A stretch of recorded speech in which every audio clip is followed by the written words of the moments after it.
소중한 나.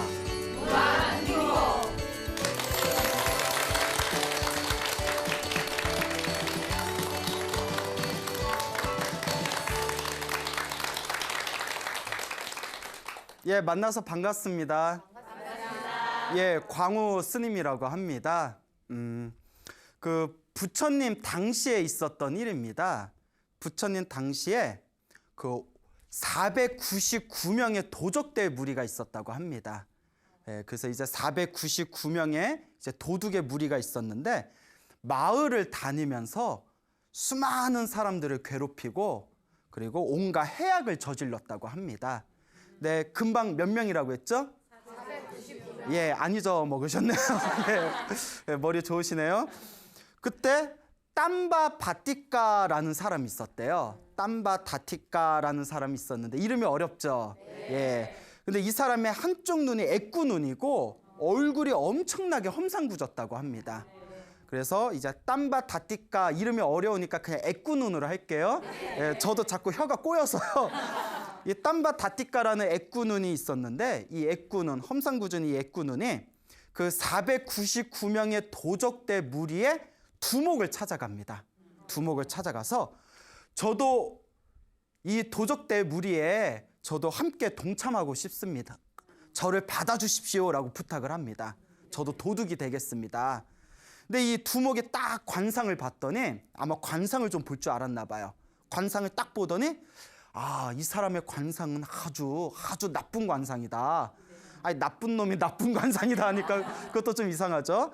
이 사람은 언제고 우리 뒤통수를 칠 사람이다. 그러니까 절대 받으면 된다, 안 된다. 안 된다. 받으면 안 되겠다 하고 거절을 했답니다. 그러니까 이 애꾸눈이 너무너무 자기가 강도의 무리에 들어가고 싶은데 두목이 거절을 하니까 그 두목이 아끼는 제자를 찾아갔답니다. 제자를 찾아가서 그 제자에게 온갖 환심을 샀대요. 내가 들어가면 잘할 테니까 제발 저 좀 받아주십시오. 사정을 하니까 요 두목의 제자가 두목을 찾아가서 그러지 말고 저 애꾸눈이 우리 조직 안에 들어오면 엄청 큰일을 할 사람 같습니다. 그러지 말고 좀 받아줍시다 두목. 사정을 했답니다. 그 두목이 찝찝하면서 아, 저 관상을 보면 저 배신 때릴 관상인데 하면서도 결국 받아줬대요. 근데 이런 걸 보면 분명히 관상으로 예측을 했잖아요. 아, 뭔가 나쁜 일이 생길 것 같다 저 사람을 받으면. 그런데도 받게 되는 거 보면 우리 주변의 삶도 좀 그런 것 같지 않아요? 알면서도 어쩔 수 없이 피하지 못하고 부딪혀야 될 상황들이 가끔 생기거든요. 동감하시죠? 그게 업보라는 거예요. 알면서도 피할 수가 없어요. 내가 저놈을 우리 집안에 들여놓으면 우리 집안 난리 날 텐데 하면서도 뭐 안 받아줄 수가 없는 상황. 뭐 맞짱 드라마 보면 그런 거 나오잖아요. 예. 그러니까 그런 것들 보면 요 업이라는 게 참 피하기가 힘듭니다. 어쨌건 이제 받아줬는데 그러니까 이제 499명 중에 애꾸눈이 들어왔으니까 몇 명이 됐겠어요? 500명이 됐겠죠. 산수도 잘하세요? 그 세 자리인데? 그 500명이 됐는데 이 500명의 도적대 무리들이 이제 마을을 휩쓰면서 온갖 해악을 저지르게 됩니다. 그러다 참다 못해서 시민들과 왕의 군대가 힘을 합쳐서 500명의 도적대 무리를 붙잡습니다. 그 이제 저기 판사 앞에서 재판을 받게 됐는데 500명이 모두 사형 선고를 받게 됩니다.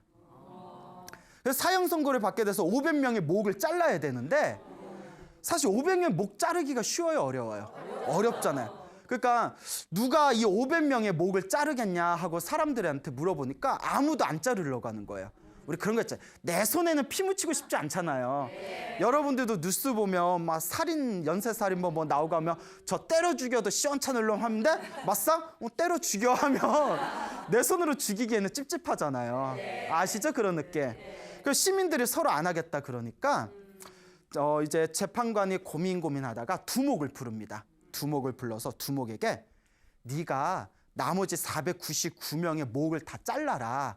그러면 너의 죄를 사해주고 너에게 큰 상을 내리겠다. 그 여러분들 같으면 해요, 안 해요? 에이, 가봐야 알지. 근데 정상적인 사람이면 499명, 아무리 나쁜 놈들이라지만 함께 한솥밥 먹은 사람은 어떻게 목을 자르겠어요? 그 두목이 의리가 있는 사람이었어요. 무슨 소리냐? 내가 평생 온갖 나쁜 짓을 하면서 살았지만 같이 피를 나눈 형제와 같은 우리 무리들을 내 손으로 어떻게 목을 자를 수가 있냐? 거절하겠다. 차라리 날 죽여라. 그래서 두목이 싫다고 하니까 두목, 이순이 있죠, 이순이. 예? 그래서 부두목한테도 얘기하니까 부두목도 싫다 그러고. 그러니까 이제 넘버 3, 넘버 4, 넘버 5 수론에서 쭉 내려가서 499명한테 다 물어봤는데도 서로가 싫다고 거절을 합니다. 차라리 우리를 죽여라. 야, 도둑인데도 의리는 있어요. 예, 참 쓸데없는 그 도적대들이 쓸데없는 의리들은 있어. 그래서 이제 서로 그냥 끈끈한 의리와 정이 있었나 봅니다. 이제 마지막 한 명이 남았잖아요. 그 500번째인 그 한 명이 당연히 누구겠어요? 애꾸눈. 이름이 뭐라고 했죠? 예, 글쎄 잊어먹었죠? 땀바 다티까, 땀바 다티까. 예, 어렵죠? 예, 그러니까 애꾸눈으로 할게요. 예, 근데 좀 이따 또 물어볼 수 있어요. 땀바 다티까, 마지막 남은 땀바 다티까에게 질문을 던집니다. 네 위에 499명이 다 거절했다. 이제 너 하나만 남았다. 너의 죄를 사해주고 큰 상을 주겠다. 나머지 499명의 목을 자르겠느냐? 딱 질문을 던져봤더니 자르겠다 이러는 거예요. 그 두목이 딱 관상 봤을 때 요 놈은 언젠가 배신할 놈이다. 딱 알아챘다고 했잖아요. 진짜. 그리고 499명의 그 두목에서부터 밑에까지 목을 다 잘라버립니다. 예, 그것도 보통 정상적으로는 좀 불가능한 일인데 우리는 이제 뭐 하다못해 지나가는 닭모가지 자르라고 해도 손이 부들부들 떨려서 어디 자르겠어요? 근데 500명 중에서 499명의 이제 사람의 목을 자르고 죄를 사하게 되고 그 큰 상을 받습니다. 그리고 얼마 시간이 지난 뒤에 남쪽 성에서 또 500명의 도적의 무리들이 붙잡힙니다. 그 당시에 도적들이 많았나 봐요. 이 500명의 사형 선고를 내렸는데 서로 목을 잘라라. 그러면 너의 죄를 사해주겠다. 상을 주겠다. 이러니까 500명이 다 거절을 해버립니다. 야, 저 500명 사형을 내려야 되는데 아무도 목을 안 자르겠다고 하는데 어떡하지? 그러니까 생각난 사람이 누구겠어요? 예, 그 애꾸눈이 생각난. 애꾸눈이 또 불러요. 야, 저번에 499명 목 자르느라 힘들었지. 어우, 저 팔꿈치가 저려가지고 고생 엄청 했어요. 야, 500명이 또 붙잡혔는데 그이들의 목을 자를 수 있겠냐? 그 500명의 목을 자르면 우리가 더 큰 상을 내리겠다. 했을까요? 안 했을까요? 예, 이야기의 흐름상 해야 돼요. 예. 이야기의 흐름상 또 목을 다 잘랐어요. 그래서 남쪽 문에서 500명을 잡았고 그 다음에 서쪽 문에서 또 500명의 도적을 잡았대요. 그 500명의 목도 누가 잘랐을까요? 애꾸눈이 자르게 된 거예요. 그 다음에 남쪽에서 500명, 서쪽에서 500명, 마지막 북쪽에서 또 500명을 또 붙잡았대요. 500명의 목도 누가 잘랐을까요? 애꾸눈. 그러니까 자기가 자른 499명의 남쪽, 서쪽, 북쪽 각각 500명의 머리를 다 잘랐으니까 얼추 잡아 몇 명의 목을 잘랐죠? 그렇죠. 4, 5, 20, 2,000명에서 한 명 빠졌겠죠? 예, 곱하기도 잘하셔. 자, 어쨌거나 이렇게 이제 한 2,000명 가까운 사람의 목을 다 자르고 나니까 시민들이 상의를 합니다. 야, 우리가 그래도 사고친 놈도 있으면 사형 집행을 해야 되는데 그 사형 집행할 때 목을 자르는 사람을 우리가 세 글자로 망난이라고 하잖아요. 예, 우리가 정식 망난이가 없잖냐. 저 사람 보니까 딱 저 사람이 체질인 것 같다. 저 사람을 무엇으로? 예, 우리 나라의 정식 망난이로 우리가 임명을 하자라고 이제 협의를 해서 그 땀바다티까 애꾸눈을 불러가지고 이제 정식 망난이로 임명을 합니다. 그동안 그 짧은 시일 안에 2,000명에 가까운 사람의 목을 잘랐고 매일매일 한두 명씩 꼬박꼬박 이렇게 사형 선고를 받은 사람 목을 잘랐대요. 옛날에는 툭하면 못 잘랐나 봐요. 자, 그렇게 목을 자르면서 몇 년의 망나니로 살았냐면 55년을 가까이 55년 동안 망나니로 살게 됩니다. 그러니까 그러면 목 자른 사람 숫자가 얼마나 될까요? 계산 돼요? 아, 여기서 이제 한계가 오셨네요. 자, 대충 몇만 명은 될 거예요. 그렇죠? 대충 어림잡아도 몇만 명이 이제 목을 자르는 망나니가 됩니다. 근데 그러니까 55년 정도가 지나고 나니까 이 사람이 이 애꾸는 이제 몸에서 힘이 빠져나갈 거 아니에요. 나이가 들고 노쇠하니까 이제 문제가 생기는 거예요. 이거 좀 잔인한 얘기인데 목을 자를 때 한 번에 잘라야 되잖아요. 그러니까 목을 자를 때 한 번에 잘라야 상대방이 고통을 덜 당할 거 아니에요. 이제 몸에 힘이 빠지니까 두 번, 세 번 내리쳐도 죽질 않는 거예요. 그러니까 이제 시민들이 너무 그런 상황이 너무 잔인하고 안타까운 거예요. 그래서 다시 회의를 합니다. 저 사람은 참 55년 가까이 망나니로서 충실히 역할을 해왔다. 근데 근래 들어서 몸에 힘이 빠져가지고 저렇게 사형 선고를 내린 사람을 목을 자를 때 저렇게 이제 사형을 당하는 사람을 힘들고 괴롭게 하니 이것도 보기 좋은 것 같지 않다. 그러니 이제 저 망나니를 이제 해임을 하자. 이제 해임을 하자. 퇴직시키자. 이제 정년퇴직이 온 거예요. 그래서 이제 해임을 했어요. 퇴직 수당 얼마나 받나? 예? 자, 어쨌거나 이제 해임을 당했는데 이 망나니는 해임을 당하고 오히려 마음에 홀가분함을 느낍니다. 사실 자기도 멀쩡한 사람 목 자르는데 얼마나 스트레스 많이 받았겠어요. 어쩌면 정신이 온전한 것 자체가 기적일 수 있어요. 그래서 이 망나니가 아침에 딱 해임을 당하고 나서 마음에 홀가분함을 느끼면서 이 애꾸는 망나니가 어떤 생각을 하냐면 내 평생 4가지 소원이 있었는데 꼭 하고 싶은 4가지가 있었는데 이 4가지를 해보질 못했다. 오늘부터는 내가 이 4가지를 한번 해보겠다. 그러면 이 애꾸눈의 4가지 소원이 뭐였냐면 첫째가 새 옷을 입어보는 거예요. 그 망나니는 새 옷을 못 입었나 봐요. 하여튼 책에 의하면 새 옷을 입는 거. 둘째가 꽃 있죠. 자스민 꽃으로 몸을 치장하는 거. 그 다음에 세 번째가 몸에 향수를 뿌리는 거. 그 다음에 마지막 4번째가 맛있는 신선한 버터를 이용해서 만든 우유죽을 먹는 거. 그래서 망나니는 그 4가지를 못했나 봐요. 그러니까 이 4가지, 새 옷을 입고 그 다음에 꽃으로 몸을 치장하고 나이 들어서 치장해서 뭐 하시려고. 예? 그 다음에 세 번째가 향수를 뿌리고 마지막 4번째가 이제 버터로 만든 아주 맛있는 우유죽을 끓여 먹는 거. 그래서 이제 망나니를 55년 동안 하면서 돈을 많이 벌었나 봐요. 밑에 하인들이 많았나 봐요. 하인들한테 내가 목욕 갔다 올 동안 우유죽 좀 맛있게 고급지게 이렇게 샤르르르 짜르르 이렇게 만들어 놔라 시키고 새 옷을 가지고 이제 강가에 가서 목욕을 깨끗이 합니다. 목욕을 한 뒤에 몸에다 향수를 뿌려요. 몸에다 향수를 뿌리고 새 옷을 입은 뒤에 그 새 옷 위에다 이제 꽃으로 치장을 합니다. 그 3가지 소원은 이뤘어요. 이제 집에 와서 다 우유죽을 먹으려고 딱 앉아서 막 우유죽을 이렇게 1번, 2번 이렇게 먹고 있는데 밖에 부처님의 10대 제자 중에서 지혜 제일이라고 불리우는 사리불 스님이 탁발을 오신 거예요. 사리불 스님이 딱 탁발을 오셔서 문 앞에 이렇게 서 있으니까 이 망나니가 순간 무슨 생각을 하냐면 부처님의 그 10대 제자 중에 지혜 제일인 사리불 스님을 딱 보는 순간 마음이 울컥거리면서 나는 지금까지 수많은 사람들을 죽이면서 살생하면서 아주 나쁜 악업을 많이 지었다. 지금까지 나는 살아오면서 좋은 선업, 복을 짓지 못했다. 근데 오늘 저렇게 큰 스님이 우리 집에 탁발을 하러 오셨으니 그래, 오늘 내가 복을 지어야 되겠다. 이런 마음을 일으킵니다. 그래, 내가 복을 지어야 되겠다. 그래서 이렇게 가가지고 사리불 스님이 이렇게 자기 자리에 옮겨요. 자리에 모신 뒤에 사리불 스님이 가지고 다니는 바루에다가 자기가 먹으려고 정성스럽게 끓여놓은 우유죽을 부어드립니다. 그러면서 스님, 제가 먹으려고 준비한 거지만 정성스럽게 끓인 겁니다. 스님께 공양을 올리니 이것을 맛나게 드셔주십시오. 라고 이제 청을 올립니다. 근데 이 애꾸눈 망나니가 그래도 한가다 성근이 있었던 게 전생에 얼마나 박복하게 살고 복을 짓지 않았으면 이번 생에 망나니가 되었겠어요. 그렇잖아요.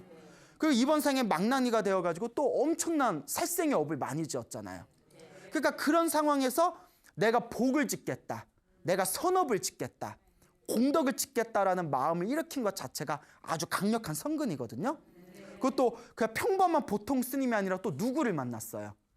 그렇죠. 지혜제일 사리불 스님을 만났잖아요. 위대하신 성자 사리불 스님을 만나서 이렇게 정성껏 공양을 올립니다. 근데 이제 우유죽이 뜨거워요. 여름에 이제 인도가 여름에 엄청 덥잖아요. 여름에 뜨거운 거 먹으려니까 땀이 나잖아요. 그러니까 이 애꾸눈이 옆에서 또 사리불 스님한테 부채질을 해드립니다. 부채질을 싹 해드려요. 이 사리불 스님이 그 정성스럽게 끓인 그 우유죽을 이렇게 드시는데 갑자기 옆에서 꼬르르륵 소리가 나는 거예요. 누구였겠어요? 애꾸눈이었겠죠. 그 애꾸눈이 한 2숟가락뿐이 못 먹었거든요. 그거 보면서 먹고 싶어서 침을 꼴딱꼴딱거리고 이제 꼬르륵 소리가 나니까 사리불 스님이 드시는데 부담스럽잖아요. 그 사리불 스님이 제가 신도요, 신자요. 그러지 말고 여기 같이 드십시다. 아유, 아닙니다, 스님. 스님, 저는 아까 좀 먹었으니까 드십시오. 근데 사리불 스님이 설마 눈치가 없겠어요? 나 먹을 만큼 먹었으니까 먹을 만큼 먹어서 뭐 내가 더 안 먹어도 되니까 충분히 내가 먹었다. 그러지 말고 같이 먹읍시다 하고 사리불 스님이 다시 그릇에다 그 우유죽을 따라줬대요.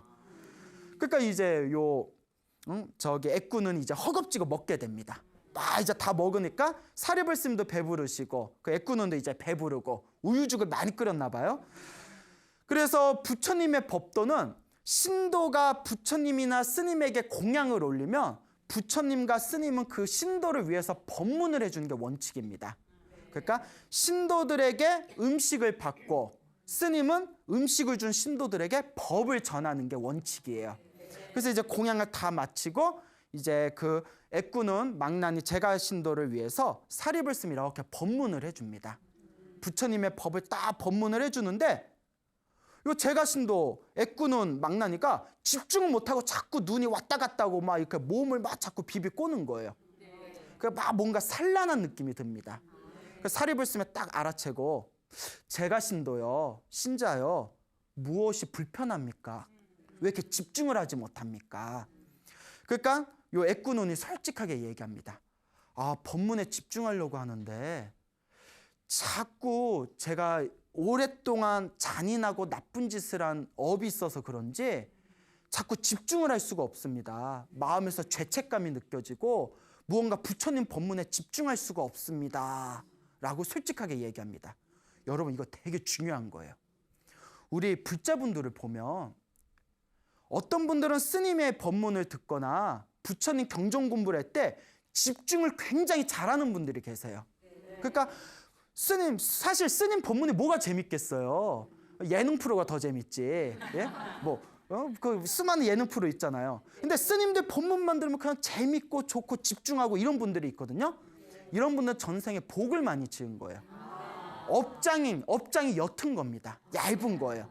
근데 어떤 분들은 아무리 큰 스님을 만나고 아무리 좋은 법문을 만나도 집중을 못하는 분들이 있어요. 그러니까 경전을 읽으면 좋다고 해서 경전 공부를 하려고 해도 경전이 눈에 들어오지 않고 귀에 들어오지 않고 머리에 들어오지 않고 집중을 못하는 분들이 있습니다. 그러니까 불법을 공부하는데 집중하지 못하는 분들은 전생에 업보가 두꺼운 거예요. 업장이 두꺼운 겁니다. 여러분들은 집중이 잘 돼요, 안 돼요? 잘 돼요? 안 돼요? 잘 돼요, 안 돼요? 입에 침 바르고 잘 됩니까? 그래, 일단 뭐 믿고 넘어갑시다. 수상한데? 자, 그러니까 자기가 지은 업보 때문에 거룩하신 사리불 스님의 법문에 집중을 못하는 겁니다. 그때 사리불 스님이 속으로 이렇게 생각합니다. 이게 중요한 거예요. 이 애꾸는 이 사람이 악업을 지은 것은 사실이다. 근데 지금 그 마음의 어떤 업보 때문에 법문에 집중할 수가 없으니까 내가 방편을 써서, 그러니까 또 다른 방법을 써서 이 사람의 마음을 진정시켜 주겠다. 그러니까 악업을 지은 건 사실이에요. 근데 지혜제일인 사리불이 당신의 지혜로서 그 애꾸눈의 마음을 진정을 시켜주는 겁니다. 뭐라고 진정을 시켜주냐? 그러니까 당장 그 불안한 마음을 놓아버리게 해야 되잖아요. 신자요, 당신이 수많은 사람들을 죽인 건 사실입니까? 예, 사실입니다. 제 손으로 수많은 사람들의 목을 잘랐습니다. 당신이 좋아서 한 겁니까? 남이 시켜서 한 겁니까? 아니, 내가 좋아서 한 게 아니라 왕이 시켜서 했습니다. 왕이 시켜서 했는데 그 당신의 악업이 어디에 있습니까? 당신의 죄가 어디에 있습니까? 라고 딱 질문을 하니까 순간 요 애꾸눈이 내가 좋아서 한 게 아니고 남이 시켜서 했으니까 내가 죄가 없을 수도 있겠네? 하여튼 혼자 그런 생각을 하면서 순간 마음이 진정이 된 거예요. 그렇다고 죄가 없는 건 아니에요. 악업이 있지만 사리불 스님이 법문에 집중시키기 위해서 마음을 안정시켜 주려고 그런 방편법문을 해준 거예요. 네가 좋아서 한 게 아니라 남이 시켜서 한 건데 그럼 네 죄가 어디 있겠냐. 그러니까 순간 그 얘기를 듣고 어리버리 어버버버 하다가 마음이 안정되면서 사리불 스님의 법문에 딱 집중을 합니다. 법문에 딱 집중하는 순간 사리불 스님의 몇 마디 법문을 듣고 그 자리에서 환한 지혜를 얻었대요. 마음이 확 밝아지는 아주 훌륭한 지혜를 얻게 됩니다. 이렇게 지혜를 얻은 그 애꾸눈이 사리불 스님에게 아주 정성스럽게 절을 하면서 스님은 저의 진정한 스승이십니다. 이 은혜를 잊지 않겠습니다. 하면서 이제 사리불 스님의 법문을 마치고 절로 돌아갈 때 문 밖까지 멀리 이렇게 배웅을 나갔대요. 자기의 마음을 밝혀주고 지혜를 깨닫게 해준 스승이니까. 그리고 오는 길에 귀신에 쓰인 소가 있었대요. 귀신에 쓰인 소가 있었는데 그 소가 누구를 확 박아버렸을까요? 애꾸눈을 확 박아버려서 애꾸눈이 그 자리에서 즉사를 해버렸답니다. 예. 근데 그 즉사하게 된 그런 이야기, 비하인드 스토리도 나중에 있는데, 자, 어쨌거나 사리불 스님을 만나서 사리불 스님에게 이제 공양을 올리고 법문을 듣고 환한 지혜를 얻었잖아요. 그리고 이제 애꾸눈이 이제 소에 받쳐가지고 즉사를 하게 됐는데, 그날 그 소문이 쫙 납니다.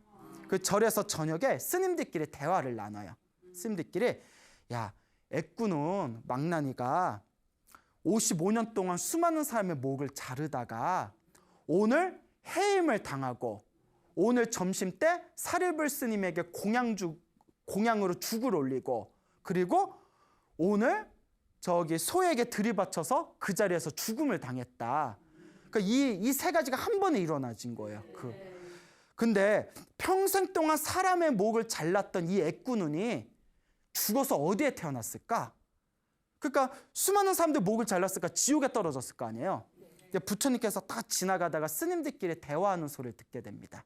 부처님이 그 스님들께 다가가서 제자들아, 스님들아, 비구들아, 무슨 대화를 하고 있었냐. 그러니까 그 자기들끼리 하던 이야기를 하면서 그 애꾸눈 망나니가 지금 죽어서 어디에 태어났을지 저희들끼리 이야기를 하고 있었습니다 했을 때 부처님께서 다음과 같이 얘기합니다. 그 애꾸눈은 땀바타티카는 죽자마자 하늘세계 도솔천의 천신으로 태어났다. 하늘세계 신으로 태어났대요. 믿겨지지 않죠? 그때 스님들도 다음과 같이 얘기합니다. 부처님, 저희가 어떻게 부처님의 말씀을 의심할 수 있겠습니까? 하지만 믿겨지지가 않습니다. 부처님이 분명히 인과 업보라고 했지 않습니까? 좋은 업을 지으면 행복을 얻고 나쁜 업보를 지으면 악업과 불행을 겪게 된다고 했지 않습니까? 55년 동안 평생토록 사람의 목을 잘랐는데 어떻게 하늘세계 천신으로 태어납니까? 라고 했을 때 부처님께서 다음과 같이 얘기합니다. 그 애꾸는 땀바 바티카는 죽기 직전에 거룩한 성자, 훌륭한 스승을 만났다. 그 스승이 바로 누구죠? 사리불, 지혜제일 사리불 스님을 만났고 거룩한 성자에게 무엇을 올렸죠? 공양죽을 올렸고, 그러니까 거룩한 성자에게 공양을 올리면서 강력한 선업을 지었고, 강력한 선업, 복을 지은 것을 뛰어넘어서 법문을 듣고 무엇을 얻었죠? 환한 지혜를 얻었다. 그렇기 때문에 그 강력한 복을 지은 공양을 올린 강력한 복의 힘과 밝은 지혜의 힘으로 죽은 뒤에 어디에 태어나게 되었다? 하늘세계, 도솔천이라는 하늘세계 천신으로 태어나게 된 것이다 라고 말씀을 하십니다. 그때 비구들이, 스님들이 다음과 같이 이야기합니다. 부처님, 그렇게 평생도록 나쁜 업보를 지었는데 부처님의 법문 몇 마디를 들은 것만으로도 그 업보를 녹여내고 하늘세계 태어날 수가 있는 겁니까? 그때 부처님께서 다음과 같은 아주 유명한 말씀을 남깁니다. 부처님의 법문은 짧든지 길든지 상관없이 놀라운 힘이 있다. 부처님의 법문 한마디조차 중생들에게 이익을 주기 때문에 부처님의 법문은 거룩한 것이다 라고 말씀을 하십니다. 이걸 비유를 들면 어떻게 얘기하냐면, 옛날부터 큰 스님들께서 우리가 악업을 지은 것은 우리 마음이 시커먼 상태래요. 시커먼 상태 있잖아요. 여러분 한밤중에 혼자 방에 쓱 들어가면 방이 다 어떻게 돼요? 깜깜하잖아요. 내가 악업을 지어서 시커매진 그 깜깜한 방을 청소할 때 뭘로 청소해요? 먼지를 터나요? 먼지 털면 환해지나요? 걸레질하면 환해지나요? 그 진공청소기 돌리면 환해지나요? 청소기 돌려놓고 환해졌다. 어떻게 하면 환해지죠? 그렇죠. 불에 탁 켜면 환해지잖아요. 그와 같아요. 악업을 지은 건 우리의 시커먼, 방과 같이 시커먼 어둠이고, 거기에 뭐만 켜주면 되죠? 그 불이 바로 부처님 법문이라는 거예요. 부처님 법문을 딱 듣고 환한 지혜가 열리는 순간 내가 지은 그 업보도, 그 무겁고도 시커먼 그 업장도 환한 부처님의 불법에 의해서, 환한 그 빛에 의해서 어둠은 사라지게 되느니라 라고 예전부터 불교에서는 한결같이 이야기하고 있습니다. 그래서 불교에서는 이렇게 이야기합니다. 우리는 지금까지 살아오면서 수많은 악업을 저질렀대요. 수많은 업보를 저질렀답니다. 과거 전생에서부터 몸으로 지은 업보, 입으로 지은 업보, 생각으로 지은 업보, 너무나 업보가 너무나 무겁고 너무나 크기 때문에 그걸 하나하나 그 업보를 소멸하려면 사실 소멸할 수가 없대요. 하나하나 소멸하려고 하더라도 소멸할 수 없는 내 그 무거운 업보를 한 방에 날려버릴 수 있는 것은 오직 하나밖에 없답니다. 그게 뭘까요? 바로 지혜의 힘이랍니다. 지혜만이 내 마음에 있는 시커먼 어둠의 업장을 환하게 녹여서 소멸시킬 수가 있다. 이와 같이 그 애꾸는 땀바 바티카도 50여 년 동안 수많은 악업을 저질렀지만 그 부처님의 법문을 통해서 마음이 환하게 지혜로워졌기 때문에 죽은 뒤에 지옥에 떨어지지 않고 오히려 천상세계에 태어나는 선업의 공덕을 얻게 된 겁니다. 이게 굉장히 중요한 거예요. 이 환한 지혜를 불교에서는 불성이라고 합니다. 그러니까 입에 담을 수도 없는 흉악한 짓을 저지른 흉악범조차도 사실 내면은 부처님과 똑같이 환하고 밝고 맑은 불성이랍니다. 지옥에 떨어진 저 지옥 중생조차도, 하늘세계에서 쾌락을 누리는 천상의 신조차도 부처님과 똑같은 성품이 있답니다. 다만 자기가 지은 업보에 의해서 부처님과 똑같은 그 환한 불성 자리가 가리워져 있을 뿐이죠. 그래서 혹자는 이런 얘기를 합니다. 그때 사리불 스님의 법문을 듣고 환한 지혜가 열렸다고 했잖아요. 근데 완전한 깨달음은 얻지 못했어요. 지혜는 밝아졌지만 완전한 깨달음은 얻지 못했거든요. 그래서 혹자는 말하기를, 땀바 바티카가 망나니로 살면서 수많은 사람들의 목을 자린 살생의 업보가 아니었다면, 그 악업이 아니었다면 사리불 스님의 법문을 듣고 그 자리에서 어떻게 됐을 것이다? 더 위대한 완전한 깨달음을 얻었을 것이다. 예? 모든 번뇌와 욕망이 사라진 아라한의 깨달음을 얻었을지도 모른다. 그런데 50년 동안 너무나 살생의 악업이 강해서 좋은 법문을 듣고 깨달음까지는 못 가고 다만 업장이 사라지는 환한 지혜만 얻었을 뿐이다 라는 그런 혹자의 이야기도 있습니다.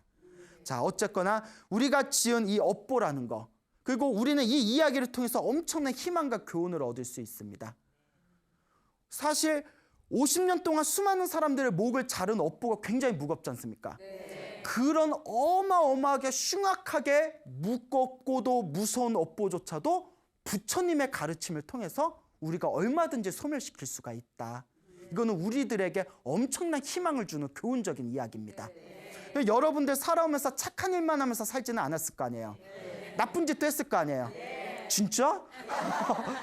그 나쁜 짓도 절대 여러분들의 죄책감을 가질 필요 없습니다. 다만 진심으로 참회하고 뉘우치고 회개하면서 부처님의 가르침을 받들며 수행하면 내가 지은 그 나쁜 업장을 내가 소멸시킬 수 있다라는 그런 강력한 어떤 희망을 가지시기 바랍니다. 알겠죠? 네. 자, 이와 같이 부처님의 몇 마디 법문으로도 환한 지혜를 얻은 이 땀다 바티카의 그런 이야기가 되겠습니다. 또 이와 비슷한 이야기가 있는데요. 이것도 역시 부처님 당시의 이야기입니다. 부처님 당시에 해상 무역을 하던 사람들이 있었습니다. 배를 타고 막 해상 무역을 하다가 큰 폭풍을 만나서 배가 부셔져 가지고 수많은 사람들이 바닷물에 이제 빠지게 됩니다. 그래서 그 수많은 사람들이 물에 익사하거나 물고기나 거북이의 밥이 되어버렸는데 그 중에 한 사람만이 겨우 목숨을 살아가지고 어느 항구에 도착하게 됐답니다. 근데 이미 항구에 목숨을 유지해가지고 항구에 도착했을 때 이제 온몸은 다 알몸이고 가진 건 아무것도 없었대요. 그러니까 온몸이 다 알몸이다 보니까 옷도 없으니까 나무 껍질로 몸을 가렸답니다. 나무 껍질로 몸을 가린 뒤에 너무 배가 고파서 구걸을 해야 되는데 그릇이 없는 거예요. 그래서 그 근처에 신을 모시고 있는 신당에 가서 거기서 나무 그릇을 하나 얻어다가 그 그릇을 가지고 마을에 가서 도시에 가서 이제 그 동양을 했다고 합니다. 근데 사람들이 딱 보니까 나무 껍질로 몸을 가리고 이렇게 그릇을 들고 아주 점잖은 모습으로 이렇게 탁발을 하는 모습을 보고 동양을 하는 모습을 보고 사람들이 이 사람은 거지가 아니라 수행자인가 보다. 그리고 이렇게 막 좋은 음식을 막 올렸대요. 막 음식을 올리면서 이 사람 아라한인가 보다. 아라한이 모든 번뇌와 욕망이 사라진 거룩한 성자를 아라한이라고 하지 않습니까? 이 사람은 물에 빠져서 죽을 뻔한 거.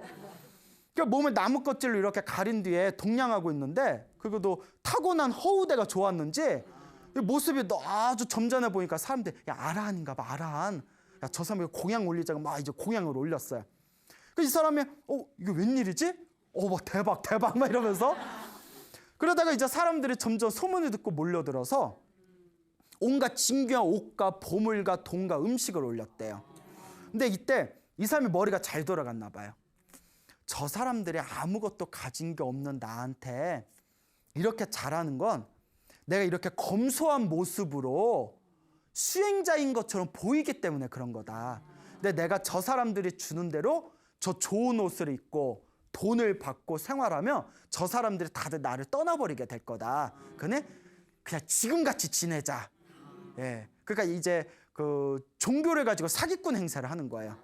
그러면서 이제 다 바루를 들고 이제 사람들에게 아라한인 척 보이면서 이제 수많은 공양을 받습니다. 근데 사람이 굉장히 어리석어요. 여러분 중생은 기본적으로 좀 어리석습니다. 자기가 아라한이 아닌 걸 이 사람이 알아요, 몰라요? 아라한이 아닌 걸 알죠. 예, 당연히 알죠. 왜 그러죠, 갑자기? 당연히 알죠. 자기 못 깨달았는데. 근데 중생은 기본적으로 어리석다고 했잖아요. 사람들이 자꾸 아라한인가 봐 하니까 나중에 착각에 빠져서 자기가 아라한이라고 착각을 해버립니다. 나중에 나 아라한이야 이래버립니다. 여러분 불교에서는 용서받을 수 없는 지옥 중에서도 가장 무서운 무간지옥에 떨어지는 죄가 몇 가지 있는데 그 중에 하나가 못 깨달았는데 깨달았다고 거짓말하는 게 가장 무서운 지옥에 떨어지는 업 중에 하나입니다. 여러분 장난으로라도 내가 못 깨달았는데 깨달았다는 얘기 하시면 안 돼요. 알겠죠? 아주 무거운 업보랍니다. 이 사람이 자기가 아라한이 아닌데도 아라한이라고 스스로 이제 교만함에 빠져버립니다. 중생이 이렇게 기본적으로 어리석은 번뇌가 있어요. 수행을 제대로 하는 사람들은 깨달음 앞에서 겸손함을 갖게 됩니다. 자, 어쨌거나 자기가 이제 아라한인 척 하다 보니까 하늘세계 범천이라는 신이 있었습니다. 대범천 신이 있었는데 이 대범천 신이 머나먼 전생에 그 사람과 함께 그 수행을 하던 도반사였어요. 근데 이제 그 사람은 한 사람 같이 수행을 하던 사람인데 한 사람은 하늘세계 신이 되었고 대범천이라는 신이 되었고 한 사람은 그렇게 이제 아라한인 척 이제 사람을 속이고 다닌 거예요. 그 대범천이 위에서 딱 보더니 아이고 전생에 내 도반이었는데 이번 생에 아주 큰 착각과 교만함에 빠져서 사람들에게 자기가 아라한인 척 거짓말을 하고 다니는구나. 저러다 죽으면 지옥에 떨어질 텐데 큰일 났다. 내가 저 일을 제도해 줘야겠다. 그리고 그 이제 아라한인 척 흉내를 내던 그 사람 앞에 공중에서 환한 모습을 드러내면서 나타납니다. 나는 하늘색의 신이다. 너 어째서 그렇게 어리석은 짓을 하면서 다니느냐 하고 딱 이렇게 경고를 합니다. 깜짝 놀라가지고 순간 하늘에 있는 신을 딱 보면서 순간 자기 자신을 돌아보게 돼요. 아, 내가 아라한이 아닌데 아라한인 척 착각하고 교만에 떨면서 수많은 사람들 속였구나. 내가 아주 무거운 업보를 지었구나. 이제 참회를 합니다. 아이고 하늘의 신이시여 잘못했습니다. 저를 용서해 주십시오. 그러면서 자기 앞에 공중에 나타난 대범천 하늘의 신에게 갑자기 이렇게 질문을 던집니다. 제가 아라한인 척 사람을 속인 거는 정말 잘못했습니다. 그런데 문득 이런 질문이 일어납니다. 이 세상에 정말 아라한이 있긴 있습니까? 이 세상에 정말 번뇌와 욕망이 사라진 거룩한 성자가 정말 계십니까? 라고 질문을 던집니다. 그때 그 대범천 신이 다음과 같이 답변해 줍니다. 벗이여. 전생의 친구였으니까 벗이여. 저 멀리 사위성이라는 곳에 가면 사위성에 가면 아라한들 중에 최고의 아라한이고 가장 위대한 깨달음을 얻은 거룩한 성자이신 누가 계십니다? 부처님이 계십니다. 그 사위성에 부처님이 세상에 출현하셨습니다. 그러니 어서 그곳에 가서 그분께 가르침을 받으십시오 라고 권해줍니다. 자, 이제 책에는 이런 내용이 나옵니다. 그 대범천신이 사위성에 가서 부처님을 만나 뵙고 가르침을 받아라 라는 이야기를 듣는 순간, 부처님이라는 단어를 딱 듣는 순간 요 남자의 마음에 막 심장이 막 뛰고 온갖 기쁨에 넘쳐서 그 흥분 때문에 온몸에 털구멍에 털이 다 곤두서는 느낌을 받았답니다. 그 기쁨 때문에. 부처님이라는 이름을 듣는 순간. 왜 그랬을까요? 머나먼 과거 전생에 부처님 밑에서 수행하던 수행자였거든요. 그러니까 여러분, 우리가 이번 생에 사람으로 태어나서 부처님의 법을 만나서 부처님의 가르침을 기뻐하면서 공부할 수 있다는 것 자체가 이미 전생의 불법과 인연이 있기 때문이에요. 우리 부처님의 법이 영기법이지 않습니까? 쉽게 말하면 인연법이에요. 인연법. 인연법. 발음 잘해야 돼요. 네 인연 뭐 이게 아니라 모든 게 원인과 결과로 이루어진 인연법이에요. 우리가 이번 생에 이렇게 만나기 힘든 사람의 몸으로 태어나서 이렇게 만나기 힘든 위대한 부처님의 법을 만나서 공부할 수 있다는 것 자체가 전생에 좋은 인연을 심었다는 확실한 증거입니다. 그래서 여러분들 중에서도, 불자분들 중에서도 부처님의 가르침을 공부하면서 기쁨을 느끼는 분들이 있다면 전생에 복을 많이 지은 거예요. 근데 이름은 불자인데 부처님 법에 대해서 기쁨을 느끼지 못한다면 그거는 전생에 아직 업보가 두꺼운 겁니다.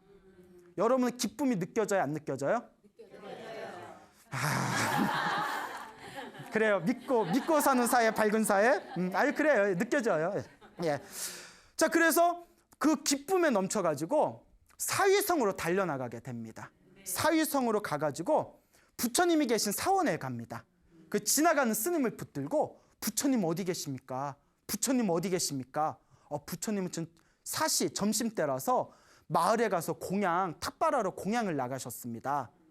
부처님이 곧 오실 테니까 잠깐 기다려서 쉬고 계십시오 하니까 요 남자가 스님한테 뭐라고 하냐면 안 됩니다. 부처님이 언제 세상을 떠나실지 모르고 제가 언제 죽을 줄 모르는데 기다릴 수 없습니다. 그래서 잠깐 몇 시간만 기다리면 되거든요. 근데 너무나 마음이 기쁨에 흥분에 넘쳐서 지금 아니면 안 됩니다 하고 그 스님이 쉬다가라는 걸 만류를 물리치고 그 성 안에 들어서 부처님이 탁발하는 곳에 직접 달려갑니다. 그때 부처님이 이렇게 탁발을 가고 있는데 부처님 앞에서 갑자기 절을 하더니 부처님의 발을만 만지면서, 부처님의 발을 만난 건 최고의 예법이거든요. 거룩하신 부처님이시여, 멀리서 제가 여기까지 뛰어왔습니다. 저에게 법을 설해 주십시오. 저에게 법을 설해 주십시오. 그러니까 부처님께서 3번을 거절하셨대요. 지금 신도들한테 공양을 받아야 된다. 잠깐만 기다려라. 잠깐만 기다려라.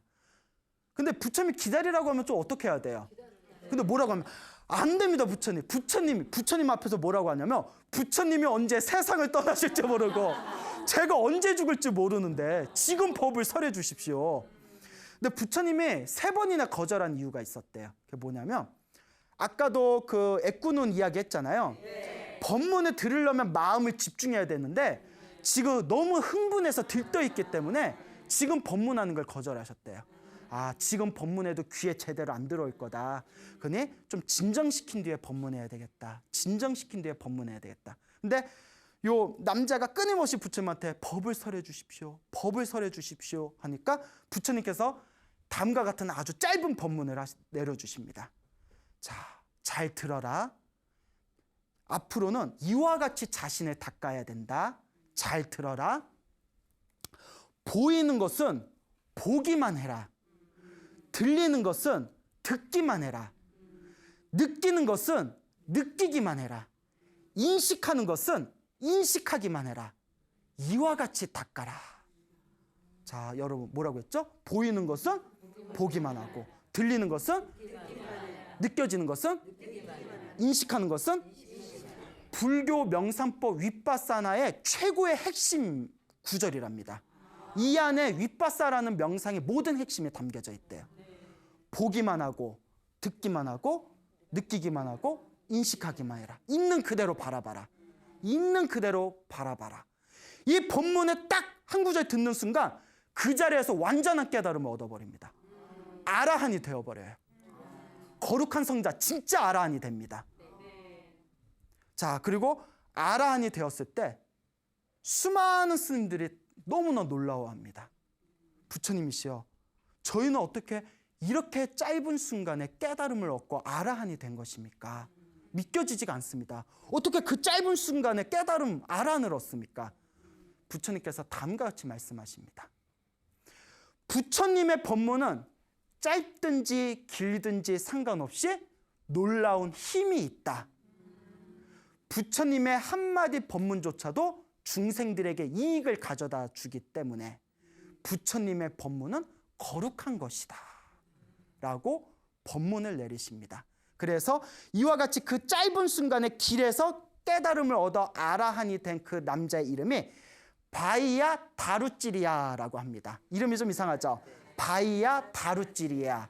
이 바이야 다루찌리야, 이분이 바로 부처님 경전에 나타난 분들 중에서 가장 짧은 순간에 짧은 법문을 듣고 아라한이 되신 분이라고 합니다.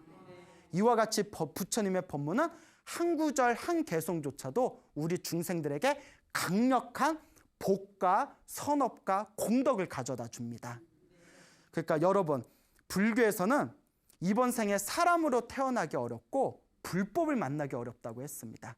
그리고 불법을 만났을 때 부처님의 법문 한 구절 한 개송만 제대로 가슴에 내 마음으로 받아들여도 그 공덕은 헤아릴 수가 없다고 합니다.